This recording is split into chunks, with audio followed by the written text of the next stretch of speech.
लेकिन हम तुम्हारे लिए दुआ किए थे कि तुम जेल मत आना, तुमको जेल ना हो। दिल से दुआ किए थे तुम्हारे लिए। हमारा दुआ लग गया, लेकिन तुमने हमारे लिए हमेशा बद्दुआ किया। हमको तुम्हारा बद्दुआ लग गया, जिस वजह से आज मेरा भाई इस दुनिया में नहीं है। तुम मेरा भाई लौटा दो, हम कंप्रोमाइज भी कर लेंगे, हम पढ़ना भी छोड़ देंगे। और जो तुम्हारा मकसद है कि हम एक छत्र राज करें, तुम एक छत्र राज करना। तुझे जिबह करने की खुशी, जिबह अर्थात हत्या, मुझे मरने का शौक, मेरी भी मर्जी वही जो मेरे भगवान की है। तब रूम ओनर के चैम्बर के पीछे जो चैम्बर है, उस चैम्बर में बैठ करके रूम ओनर के साथ कौन सा जाम छलकाया जाता है, ये पूरा का पूरा डाटा है मेरे पास। पिछले 1.5 महीने से अधिक समय से पटना के कोचिंग इंडस्ट्री में जो क्राइसिस चल रहा है उससे आप भली भांति परिचित होंगे। हमारे साथ वही शख्स है जिन्होंने इस प्रकरण में अपना सब कुछ खोया है। पहले वो जेल गए, फिर उसके बाद अपने भाई को खोया, और उसके बाद आज जब कुछ उभरे हैं तो हम उनसे बात करने के लिए आए हैं। रोशन आनंद सर हैं हमारे साथ बातचीत करने के लिए। तमाम मुद्दों पर हम बातचीत करेंगे। कुछ पॉडकास्ट जो एक बड़े पॉडकास्ट शो में जाकर खान सर के द्वारा किया गया, उसमें अपनी सफाई में भी कुछ जवाब दिए गए उनके तरफ से, और कुछ आरोप प्रत्यारोप भी मढ़े गए थे। उन तमाम सवालों के जवाब भी हम जानने की कोशिश करेंगे। रोशन आनंद सर हैं। सर, पहले ये बता दीजिए कि बात करने की स्थिति में हम बातचीत कर सकते हैं? हाँ, ठीक है। सर, आप भी एक शिक्षक हैं, और शिक्षकों का सबसे जो बड़ा काम होता है इन विवादों के इतर वो पढ़ाना होता है। और बहुत सारे छात्र, लाखों स्टूडेंट आपसे जुड़े हुए हैं, और वो लगातार हमारे चैनल पर भी और बहुत जगह मैसेज करते हैं कि हमारी क्लासेस बहुत इरेगुलर चल रही है। क्या मैसेज होगा सर छात्रों के लिए? सबसे पहले कब से ये चीज़ें सभी ठीक हो जाएगी? देखिए, क्लास जो है, कुछ क्लास रेगुलर हो चुका है और कुछ क्लास रेगुलर नहीं हुआ है। जो क्लास रेगुलर नहीं हुआ है वो 2 से 4 दिन में रेगुलर हो जाएगा। और फिर लेकिन जब तक रेगुलर नहीं हुआ है जिन भी छात्रों का क्लास, उनको पहले 2 जून से पहले जो है बहुत सारा कुछ पढ़ाए हैं, तो आप उसका रिवीजन करते रहें।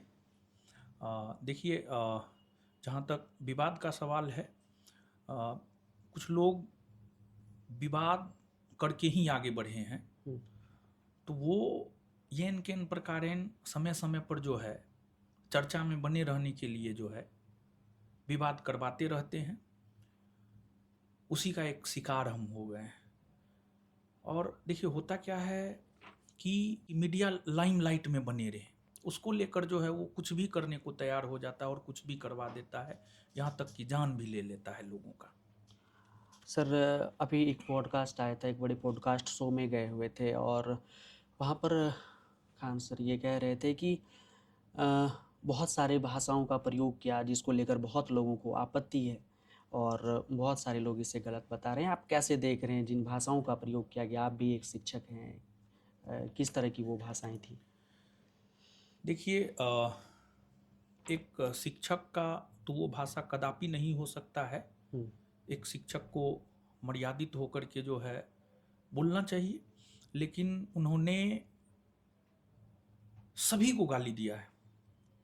शिक्षक, पत्रकार, प्रशासन, सभी को गाली उन्होंने दिया है। और पूरे बिहार के लोगों को उन्होंने गाली दिया है। उन्होंने जो छात्र उनको बनाया है, छात्र को गाली दिया है।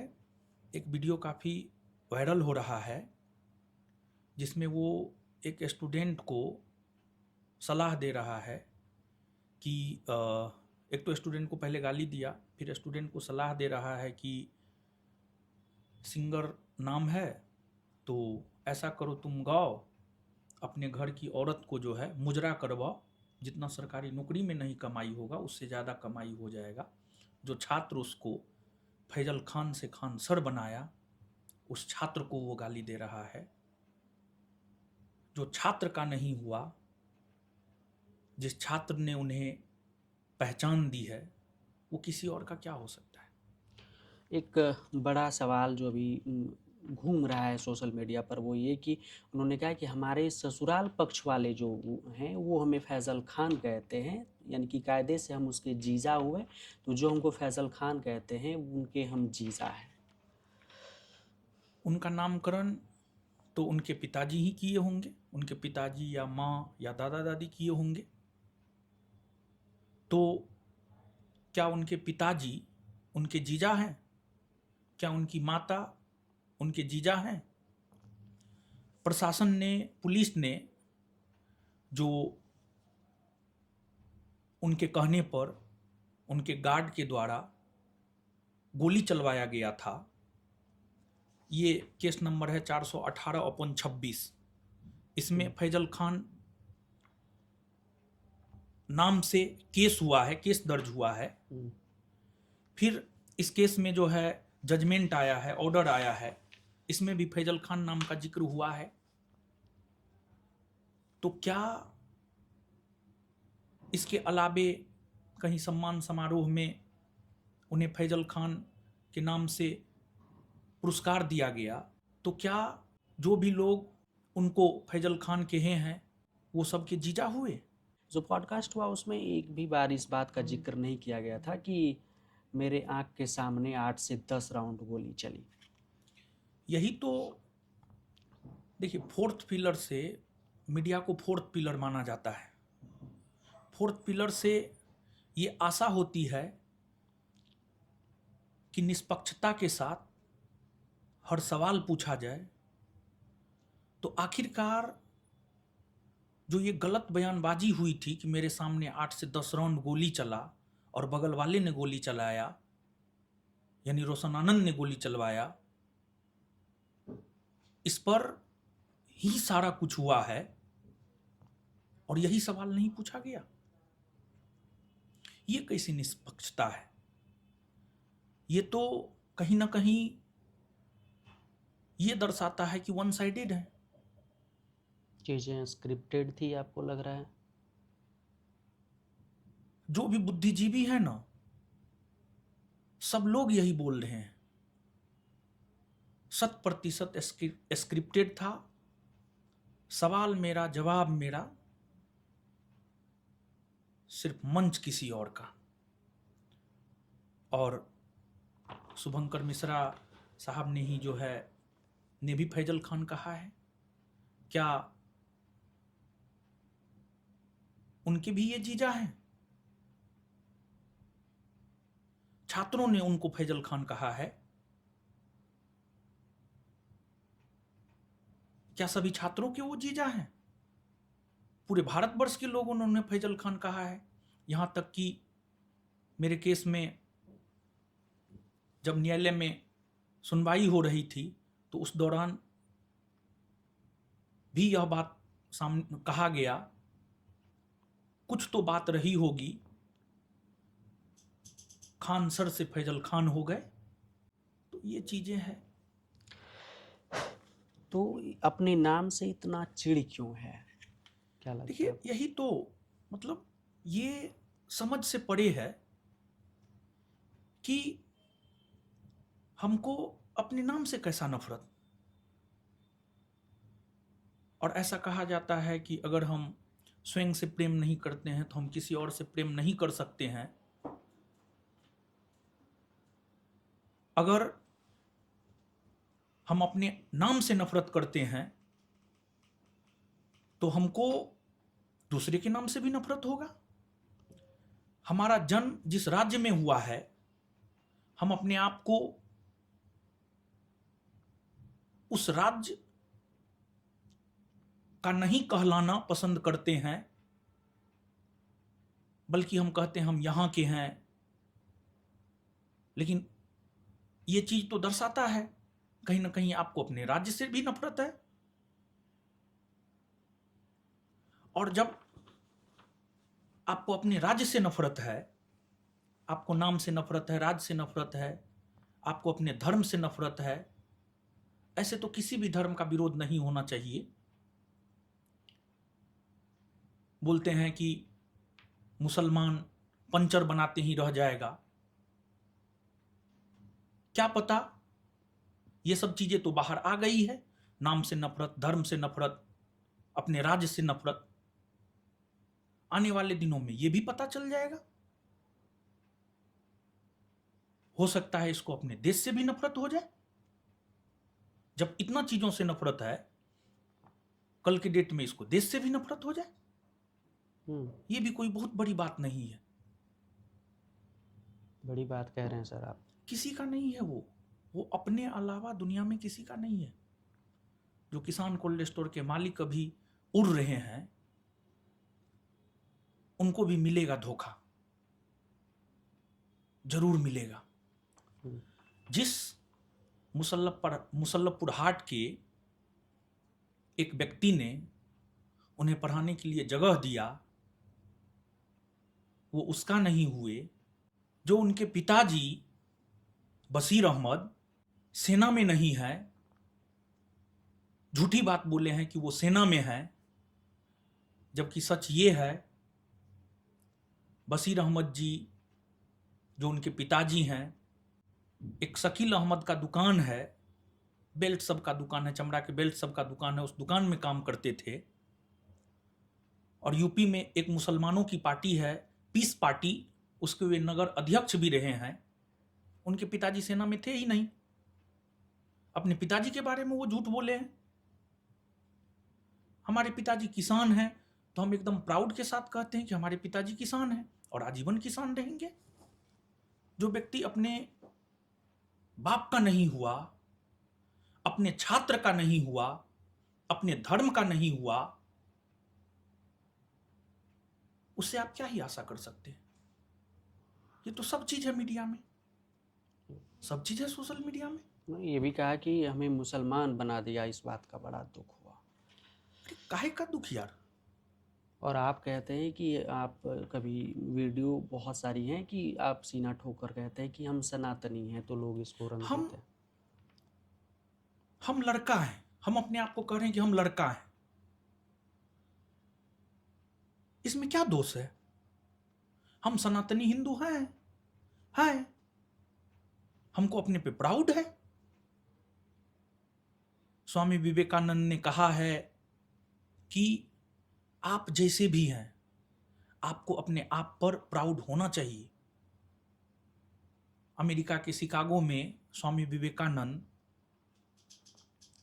का जो भाषण सितंबर 1893 में हुआ है, उस भाषण में उन्होंने इस बात का भी जिक्र किया है कि मैं गुलाम देश भारत का नागरिक हूं, लेकिन उस गुलाम देश का नागरिक होने पर भी हमें प्राउड है, क्योंकि उस गुलाम देश ने विश्व के सभी सताए गए लोगों को शरण दिया है। हम जो हैं वो हैं, उसको हम बोल रहे हैं तो क्या दिक्कत है? कोई प्रॉब्लम नहीं होना चाहिए किसी को भी। अब हम लड़का हैं, कोई लड़की है, वो कहेगी कि हाँ हम लड़की हैं, हम सनातनी हिंदू हैं तो हैं, इसमें क्या दिक्कत है? कोई दिक्कत नहीं है। अच्छा, एक चीज़ कहा गया था कि जब आपकी गिरफ्तारी हुई थी तो उनका कहना था पॉडकास्ट में कि जब उनकी गिरफ्तारी हुई रोशन सर की, तो हमें इस बात का दुख था। आपको लगता है? देखिए, एक तो वो बहुत दोहरा चरित्र का व्यक्ति है, उनका साम्राज्य ही झूठ के बुनियाद पर खड़ा हुआ है। जब उनको इस बात का दुख था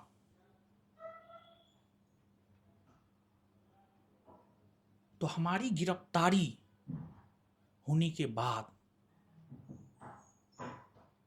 3 तारीख को वो बयान देते हैं। 3 तारीख को वो बयान देते हैं और यह बयान देते हैं, क्या बयान देते हैं सुनिए आप। और रात 3-4 बजे तक गिरफ्तारी करके रेडी समझिए पुलिस। अरे बाप रे बाप, मान गया भैया। मतलब तुरंत पुलिस एक्शन तो लिया ना? स्टार्ट बता रहे ना, एक्शन वैसे नहीं, वैसे फिल्म में देखते हैं ना जैसे एक्शन लेता है, वैसे एक्शन लिया पुलिस। यानी कि बहुत तगड़ा कभी सोच हम देख के थोड़ा नहीं, ये हमारे देश की पुलिस है। सब आपको दिखाया ना सीसीटीवी में, तो छावनी बना दिया गया, इसमें छावनी। तो तुरंत एक्शन लिया ना पुलिस, इसको बोलते हैं ना एक्टिव। पुलिस मतलब जिस तरह से जितना त्वरित एक्शन लिया, 10 आउट ऑफ 10। क्या बात है, तो कम से कम सेटिस्फाई है कम से कम। हमने इसको कभी भाई, हम अपने जीवन में कभी हम ऐसा थोड़ी कि हमें पहली बार एफआईआर करने जा रहे हैं, 5-5, 10-10 हुआ है। पहली बार थोड़ा हम लोग पहुंचा, 5 साल पहले चला था, तो उस समय तो आचार संहिता लगा हुआ था। अच्छा, तो सब उतना एक्शन तेजी नहीं हो पाया होगा। लेकिन हम लोग को देखिए बात लगा था कि नीतीश जी को हम लोग 20 सालों का सम्राट जी को उन्होंने, लेकिन बाप रे इसको बोलते हैं सम्राट चौधरी जी की पुलिस। व्यक्तिगत रूप से मिलेंगे सम्राट चौधरी जी को, तो माननीय मुख्यमंत्री जी को तो बोलेंगे बात। ना ये बात जरूर बोलिए, मीडिया जरूर बोलिए इस बात को, धन्यवाद हम दीजिए। बोलेंगे। अच्छा, एक्चुअली सम्राट भैया इतना तेजी, मतलब कोई कॉम्प्रोमाइज इस मामले में नहीं करता। हम एक दो घटना के बारे में चर्चा किए, इमीडिएट फोन करते हैं तुरंत आईजी को, डीजी को, मतलब ये नहीं सोचते कि हाँ ठीक है देख लेंगे, बोल देंगे। ये तो क्या बात है? हम देख रहे हैं ना, मेरे यहाँ रात को 12:30 बजे एसएसपी साहब आए थे। अच्छा, रात को आ गए थे? 12:30 बजे रात को एसएसपी साहब, 1 बजे रात को सिटी एसपी, महिला एनटीपीओ, डीएसपी, 4 थाना का एसएचओ, 4 थाना की गाड़ी, रात इनाम से इनाम में भैया लिखा है, उनका छापेमारी चल रही है, फोटो भेज रहे हैं। देखिए तो ये आदमी है, सीसीटीवी में देखा जा रहा है, ये आदमी है, हम लोग धरा रहे हैं। देख लीजिए। सीआईडी देखे ना, सीआईडी हाँ, एकदम वैसे चल रहा था। तो गिरफ्तारी हुई है ना अभी कुछ? 3-4 लोगों से घर खड़ी है गिरफ्तारी। अब चूंकि हम लोग रात भर जगह है, अभी तो दिमागी काम नहीं कर रहा है। अब ये नहीं कि बाहर को मारते मर जाता, थोड़ा सा मारते तो मर जाता वो, सारे फाड़ दिया। अच्छा, चलिए, आपने सुना इस ऑडियो को, और इस ऑडियो क्या दर्शाता है? प्रूफ है ये, और हम जो भी बात करेंगे प्रूफ पे करेंगे, प्रूफ के साथ हम बात करेंगे। तो हम पूछना चाहते हैं कि 2 जून को रात में 10 बजे के आसपास जो भी घटना हुआ है, उसके बाद जो फैजल खान का स्टेटमेंट आया है, 8 से 10 राउंड गोली चला है, बगल वाले ने चलवाया है, रूम ओनर बोलता है ज्ञान बिंदु वाला ने चलवाया है, मतलब रोशन आनंद ने चलवाया है। बताइए, अब अगर गोलीबारी की बात नहीं होती तो हमारी गिरफ्तारी नहीं होती। मतलब आप इतना दोहरा चरित्र के हैं, मतलब इसको क्या कहा जाए? मतलब पॉडकास्ट में जाकर के आप सहानुभूति जताते हैं और हमारी गिरफ्तारी पर आप क्या बोल रहे हैं आपने सुना। इसको आप दोहरा चरित्र नहीं कहेंगे तो इसको आप क्या कहेंगे? उनका ये भी कहना है कि बेल इस वजह से नहीं हो रहा था आपका कि चुन को जो है वो ग्रेवियस इंजरी थी, क्या इस तरह की चीज़ें थी? देखिए, चुन क्या हुआ था कि देखिए घटना, ये जो फैजल खान है, ये फैजल खान हमको 2019 से सता रहा है। जब भी सफल छात्रों की सफलता का जश्न मनाने के लिए हम सम्मान समारोह सब करते हैं, हर बार इसने मेरा बैनर फाड़ा है अपने स्टाफ के जरिए, रूम ओनर के कंधा पर बंदूक रख करके।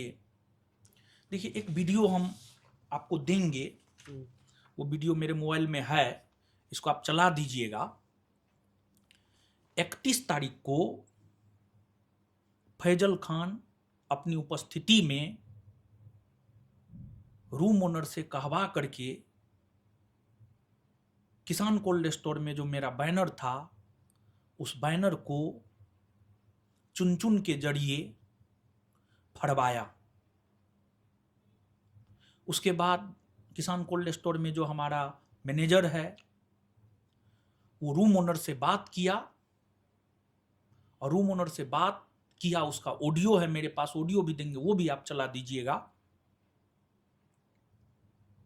और बात करते करते रूम ओनर के पास गया, और वहां पर जो है चुन था और फैजल खान का स्टाफ सब भी था। तो वहीं पर तूतू में हुआ, और सबसे पहले फैजल खान के स्टाफ ने ही, और फैजल खान ने जो सीसीटीवी दिया है वो 1 साइडेड दिया है, और फैजल खान स्वयं इस बात को बोला है 10 बजे के बाद हम सीसीटीवी बंद कर देते हैं। ऐसा कहां होता है? उस सीसीटीवी का फुटेज कहां है, जिस सीसीटीवी के फुटेज में यह है कि उसके स्टाफ ने, हमारे स्टाफ के साथ मारपीट किया, ईटा पत्थर चलाया और चुनचुन के साथ हाथापाई हुआ, हल्का फुल्का, उसको कुछ नहीं हुआ था। वो नहर की ओर भागा बगल के गली से, लेकिन उसके बाद चुनचुन को जो है पीएमसीएच ले जाया गया, लेकिन उसको कुछ था ही नहीं, तो पीएमसीएच एक्सेप्ट नहीं किया। तो छोटा अस्पताल में वो गया, new Gardiner road super speciality अस्पताल पटना, उसमें वो गया, उसमें उसका इलाज हुआ। और फैजल खान ने पॉडकास्ट में बोला है कि ग्रेवियस इंजरी था। ये देखिए, आपको जो है गार्डनियर हॉस्पिटल का है, ये हम हाईलाइट कर दिए हैं, नाम डेट सब चीज। यहां पर जो है जिक्र है इंजरी सिंपल। फिर इसके बाद यहां से जो है उसको जबरदस्ती, यहां से वो अपने घर जा सकता था, लेकिन उसको जबरदस्ती पहुंच पैरवी लगा करके मामला जो है और हाईलाइटेड हो, पीएमसीएच उसको भेजा गया। पीएमसीएच में भी जो है यहां पर इंजरी नॉर्मल, पीएमसीएच में भी। तो यही इसके बाद वो प्रयास किया कि हम अपने हॉस्पिटल में भर्ती करके जो है हम अपने अनुसार जो है पूरा डॉक्यूमेंट बनाए, लेकिन उसको कुछ था ही नहीं। प्रूफ के साथ है, सब कुछ प्रूफ के साथ हम बात कर रहे हैं। तो देखिए, है क्या, हमेशा झूठा कहानी।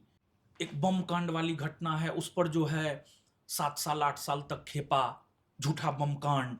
उसमें अज्ञात, हमको तो लगता है उन्होंने बोला है कि जो हम एफआईआर करवाए हैं अज्ञात नाम पर, 7 साल में आप क्या करवा पाए हैं? उन्होंने अपने ही लोगों से अपने कोचिंग पर बम फेंकवाया, और वो बम हमारे क्लासरूम के जस्ट आगे एक स्कूटी के सामने आकर के फटा था।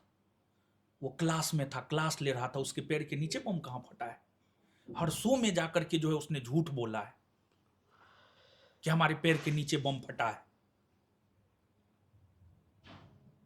7 साल में क्या हुआ उस बम कांड में? किसको सजा मिला? वो बम कांड पर 6-7 साल तक खेले, अब वो आउटडेटेड हो गया, तो एक नया तरीका चाहिए था उनको, ताकि आगे हम 5-7 साल और खेल सके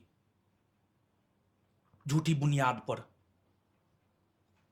उनका साम्राज्य झूठी बुनियाद पर खड़ा है और ये बेनकाब होकर रहेगा। सर, पूरे पॉडकास्ट में जो सबसे ज़्यादा चीज़ों को उसने हाईलाइट करने की कोशिश की कि प्रिंस के ऊपर एफआईआर थे, किडनैपिंग के केस थे और प्रिंस के ऊपर रंगदारी के केस थे। इस पर सर क्या कुछ कहेंगे, क्योंकि ये बड़ा आरोप है। देखिए, प्रिंस के ऊपर जो भी एफआईआर का चर्चा उन्होंने किया है, वो एफआईआर का कॉपी हम भी लेकर के बैठे हुए हैं। प्रिंस के ऊपर एक जो है सारण में एफआईआर का जिक्र उन्होंने किया है, सोनपुर वाला थाना सोनपुर, उसमें केस नंबर है 800, और इसी से रिलेटेड है अररिया का केस, केस नंबर है 805/2023। इस केस में जजमेंट, इसी से रिलेटेड अररिया का भी केस है, और इस केस में जजमेंट देखिए यहां पर एफआईआर नंबर 805/2023, इस केस में जजमेंट 25/2/2026 को आ चुका है, हमने हाईलाइट कर दिया है, यानी 25 फरवरी 2026 ये इसी केस का ऑर्डर है।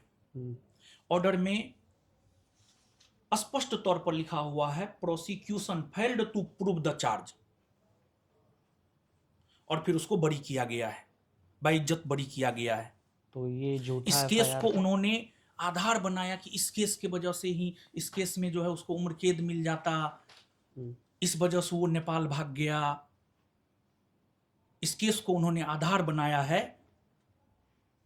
एफआईआर किसी के दोषी या निर्दोष होने का कोई प्रमाण नहीं होता है, बल्कि कोर्ट का जजमेंट, कोई कौन दोषी है कौन निर्दोष है, कोर्ट इस बात को साबित करता है। तो झूठी एफआईआर और पे ये प्रिंस को जजमेंट, देखिए डेट याद रखना जरूर, ये जजमेंट 25 फरवरी 2026 का है। हम्म, प्रिंस तो पटना में था, अगर ऐसी बात थी तो पुलिस क्यों नहीं गिरफ्तार कर रही थी प्रिंस को? वो तो ऑन कैमरा था। देखिए है क्या कि प्रिंस एक समाज सेवी था, प्रिंस ज्ञान बिंदु का मैनेजिंग डायरेक्टर था, प्रिंस मेरा भाई था। इस वजह से येन केन प्रकारेण उनका नाम झूठा किसी भी केस में डलवाने का काम किया जाता था। फैजल खान ने भी प्रिंस का नाम जो है कुछ केस में डलवाया है। क्या ये सत्य नहीं है? मतलब आपके कहने का अर्थ है कि वो कोचिंग के डायरेक्टर थे, इस वजह से उनको हर मुद्दे में लपेट लिया जाता था। एकदम लपेटा जाता था। हमारे ऊपर ही जो एफआईआर हुआ है, 31 मई को सम्मान समारोह के बाद 2 तारीख तक हम कोचिंग नहीं आए। हमारा किसी से कोई बात नहीं है। अगर हमारा किसी स्टाफ से कोई बात रहता, हमको पता रहता घटना, तो हम भाग नहीं जाते। हम्म, एसएसपी पहुंच गया, हमको किसी भी बात की कोई जानकारी नहीं। एसएसपी पहुंच गया, सिटी एसपी पहुंच गया, डीएसपी पहुंच गया, तो हमको घटना की गंभीरता नहीं पता चलती, हम भाग नहीं जाते। हम गलत थे ही नहीं, तो हम क्यों भागेंगे? हमारे ऊपर झूठा केस करके हम जो 13 दिन जेल में रहे, झूठा केस में इन 13 दिन जेल में रहे हैं। और जो प्रिंस की अगर हम बात करें तो बहुत सारा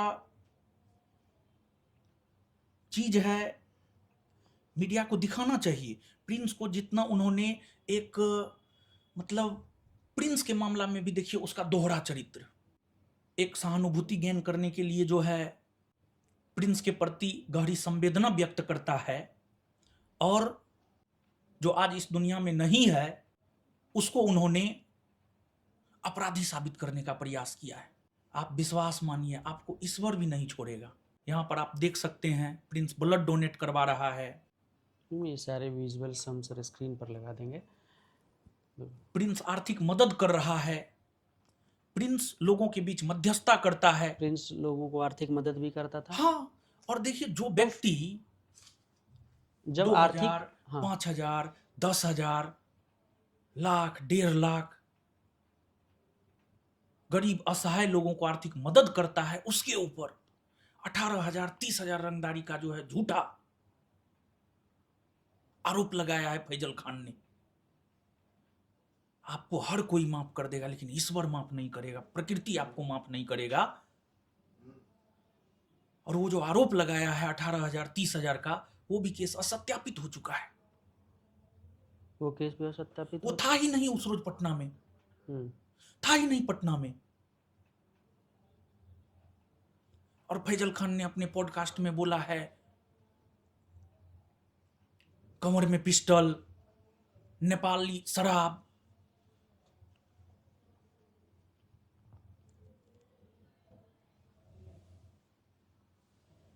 क्या पुलिस किसी निर्दोष को पकड़कर जबरदस्ती उसके कमर में पिस्टल नहीं रखता है? अनेकों उदाहरण है इसके। नेपाल पहुंचा ही नहीं, गाड़ी में नेपाली शराब कहां से आ गया? नेपाल पहुंचेगा तब तो गाड़ी में नेपाली शराब आएगा। फैजल खान ने आरोप लगाया है कि नेपाल पहुंचने से पहले ही उसको अरेस्ट कर लिया गया। जब नेपाल पहुंचने से पहले ही अरेस्ट कर लिया गया, तो फिर गाड़ी में नेपाली शराब कहां से आ गया? नेपाल पहुंचा ही नहीं तो? मतलब अरे यार, तुम ठीक है, हमको मत बख्शो क्योंकि हम तुम्हारा कंपटीटर हैं।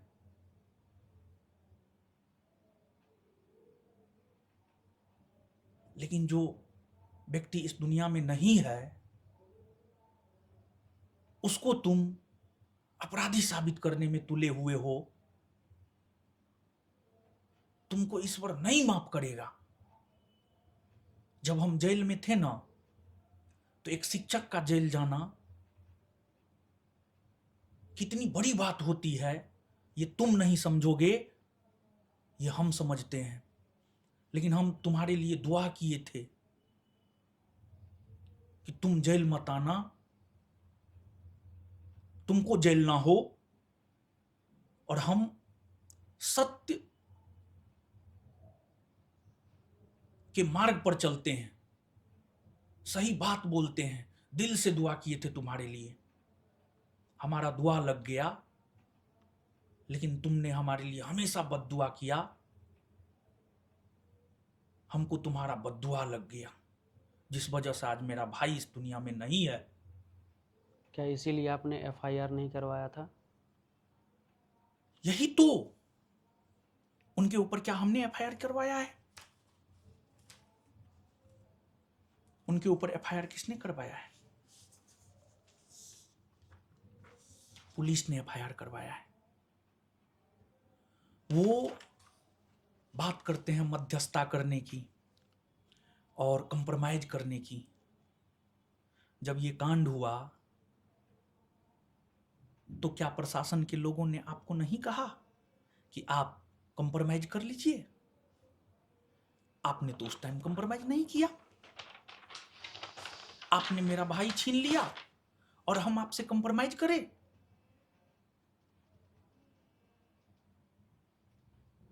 कंप्रोमाइज करने का तो कोई सवाल ही उत्पन्न नहीं होता है। तुम मेरा भाई लौटा दो, हम कंप्रोमाइज भी कर लेंगे, हम पढ़ना भी छोड़ देंगे, और जो तुम्हारा मकसद है कि हम एक छत्र राज करें, तुम एक छत्र राज करना। लेकिन यहां पर हम एक बात कहना चाहते हैं भगत सिंह के जेल डायरी से, तुझे जिबह करने की खुशी, जिबह अर्थात हत्या, मुझे मरने का शौक, मेरी भी मर्जी वही जो मेरे भगवान की है।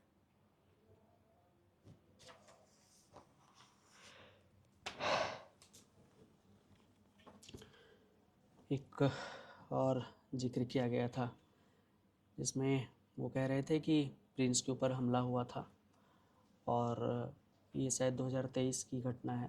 प्रिंस के ऊपर जिसमें हमला हुआ था पटेल छात्रावास के आगे में, और वहाँ पर उनका कहना है कि वो अपने भाई को अभी तक न्याय नहीं दिला पाए। आधा अधूरा तैयारी करके गया था बेचारा, उसको नहीं पता है।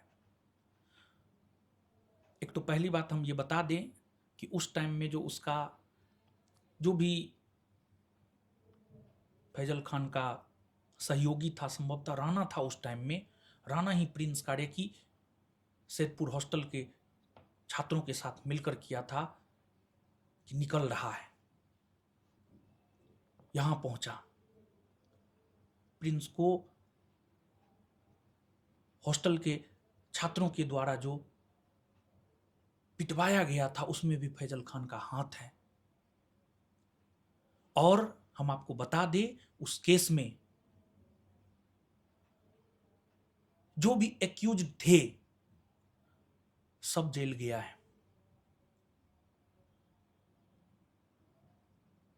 और वो केस चल रहा है। एक दो लोग उपस्थित नहीं हो रहे हैं, उनके ऊपर घर के कुर्की जब्ती का वारंट निकला हुआ है, और न्याय मिलने में तो थोड़ा समय लगता ही है। सब लोग जेल गए हैं, उनको नहीं पता है ये चीज, सब लोग जेल गए हैं, केस चल रहा है। तुम भ्रम में मत रहना, हम अपने भाई को हर न्याय दिलाएंगे। इसको लेकर सलाह देने की तुम्हें मेरी कोई जरूरत नहीं है, तुम मुझे सलाह नहीं दे सकते हो। हमारी अनुपस्थिति में हमको जेल में बंद करवा करके प्रिंस की हत्या हुई है, और वो हत्या फैजल खान ने करवाया है, ये प्रूफ होगा। जांच चल रहा है, कुछ बातें ऐसी है जो मैं अभी शेयर नहीं करूंगा। व्यंग करते हुए एक बड़ा कटाक्ष किया है, और वो कटाक्ष छोटा नहीं है कि आप बताइए कि आप कौन सा शरबत पीते थे कि आपका किडनियाँ खराब हो गया। अरे यार, तुम हॉस्पिटल भी खोला है और पता नहीं किस प्रकार का इलाज तुम करवाता होगा। क्या सिर्फ शरबत अर्थात उनका इशारा जो है शराब की ओर था? साइंस पढ़ाते भी हो यार तुम, क्या सिर्फ शराब पीने से ही किडनी खराब होता है? प्रेमानंद जी महाराज का किडनी खराब हुआ है, क्या प्रेमानंद जी महाराज शराब पीते थे? इसके बाद 1 साल के बच्चे का किडनी खराब हुआ है, क्या ये बच्चा माँ के गर्भ में रहते हुए शराब पीता था? पता नहीं इनके हॉस्पिटल में जब लोग जाएगा जिसका किडनी खराब होगा, इलाज तो उसी अकॉर्डिंग करवाएगा कि शराबी पीता था। लेकिन हम ये भी कहना चाहते हैं, रात में 10 बजे के बाद जब सीसीटीवी बंद हो जाता है, तब रूम ओनर के चैम्बर के पीछे जो चैम्बर है, उस चैम्बर में बैठ करके रूम ओनर के साथ कौन सा जाम छलकाया जाता है, इस बात का भी खुलासा किया जाए। बड़ी बात कह रहे हैं सर। सच्चाई है इसमें। रात में 10 बजे के बाद जो सीसीटीवी बंद होता है, जाम छलकाया जाता है और वहां षड्यंत्र रचा जाता है कि इसको कैसे बर्बाद किया जाए।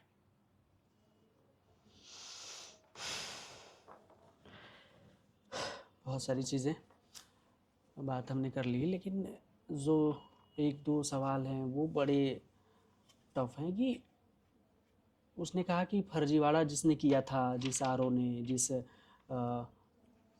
एक विंग कमांडर शायद कुछ बनाए थे, एयरफोर्स के अधिकारी बनाए थे, एक इनकम टैक्स वाले बनाए थे, तो उनका ये कहना था कि हम एफआईआर कर चुके हैं। और फिर इसके बाद विपिन सर का भी रिएक्शन आया। क्या कहना है आपका उस पर? देखिए एक चीज, देखिए अगर वो तो पूरा एफआईआर का कॉपी लेके गया था पॉडकास्ट में, उस भी एक एफआईआर का कॉपी लेकर चला जाता।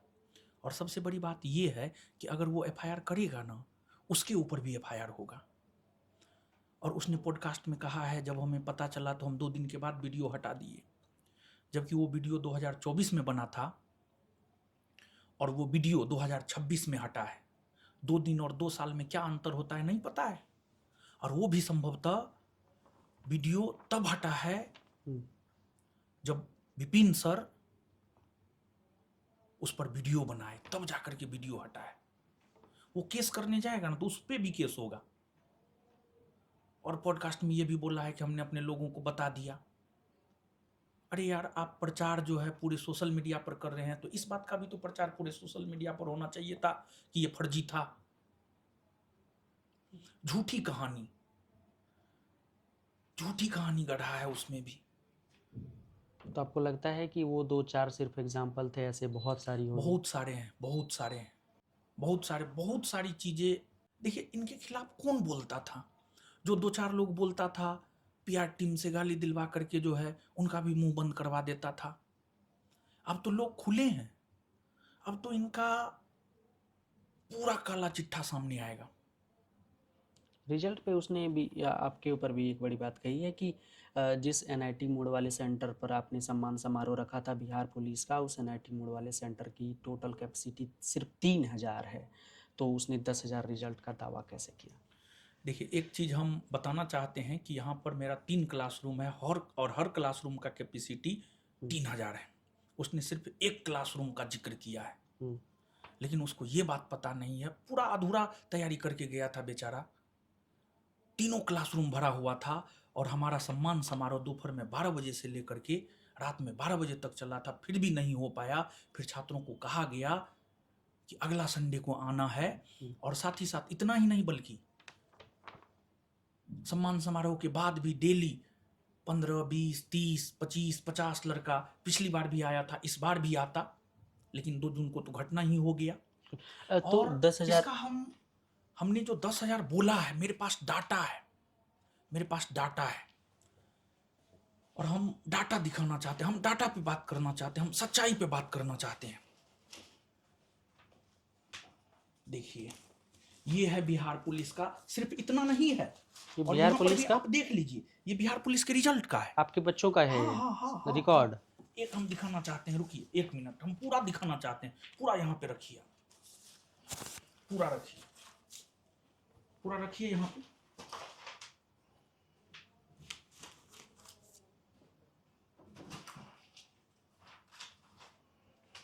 पूरा रखिए यहाँ पे, देखिए, देख लीजिए, जिनको भी चाहिए आप आ जाइएगा, हम पूरा डाटा दे देंगे। अब कहिएगा ये कुछ भी हो सकता है, तो यहाँ पर देखिए, एक एक करके आप देख लीजिए। यहाँ पर रोल नंबर है, विद्यार्थी का सब कुछ है, पीछे मोबाइल नंबर है, ईमेल आईडी है, और बीच में उनका जो सिलेक्शन हुआ है, जो सिलेक्शन हुआ है, ये सिलेक्शन लिस्ट का भी है कि किस बच्चा का जो है कहाँ पर सिलेक्शन हुआ है, कौन जिला में गया है। ये पूरा का पूरा डाटा है मेरे पास। जिनको ये चाहिए, सारे बिहार पुलिस के आपके बच्चे हैं बिहार जो पुलिस सेलेक्ट ऊपर से हुए हैं। लेकर नीचे तक, जिनको भी शक है आप आ जाइए, हम दे देंगे फोटोकॉपी करवा करके। आप चेक कर लीजिएगा और गिन लीजिएगा 10,000 है या नहीं है। पूरा फैक्ट पे हम बात करेंगे, सच्चाई पे हम बात करेंगे। लेकिन है क्या, कुछ लोग आपको कहानी के जरिए छात्रों का इतना माइंड वॉश कर देता है कि वो सच्चाई को एक्सेप्ट ही नहीं कर पाता है। जैसे शुद्ध दूध जो होता है ना, शुद्ध दूध, शुद्ध भैंस का दूध नहीं पचता है, तो वही चीज जो है, शुद्ध चीज जो है, कुछ लोगों को नहीं पचता है। ज्ञान बिंदु सच की बुनियाद पर खड़ा है और फैजल खान झूठ के बुनियाद पर खड़ा हुआ है। 70वीं बीपीएससी में क्या आपने प्री मेंस नहीं पढ़ाया था और रिजल्ट इतने सारे दिखाए, ये भी बड़ा आरोप है। 70वीं बीपीएससी में हमने प्री भी पढ़ाया है, हमने मेंस भी पढ़ाया है, हमने इंटरव्यू भी करवाया है। यूट्यूब चैनल पर वीडियो है, जाके देख लीजिए ना। संस्थान का जो यूट्यूब चैनल है ज्ञान बिंदु जीएस एकेडमी पटना, उस पर वीडियो है, जाके देख लीजिए। 70वीं बीपीएससी से ही तो हमने शुरुआत ही किया है।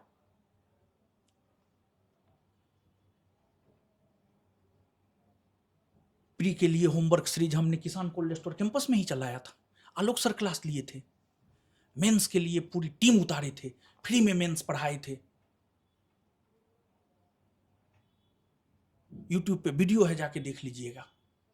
संजीव शर्मा सर ज्योग्राफी पढ़ाए थे, फिर जो है संजय सिंह सर जो है हिस्ट्री पढ़ाए थे, हम पॉलिटी पढ़ाए थे, फिर इंटरव्यू पूरा हम लोग करवाए हैं, सब चीज करवाए हैं 70वीं बीपीएससी में। अरे पूरा आधा अधूरा तैयारी करके बेचारा गया है। पूरा पॉडकास्ट 100% झूठा है, 100% पॉडकास्ट में झूठ ही झूठ परोसा गया है। और जो भी हम पे आरोप लगा है, हम फैक्ट के साथ सब चीज बताएंगे। Thank you sir, thank you so much. धन्यवाद।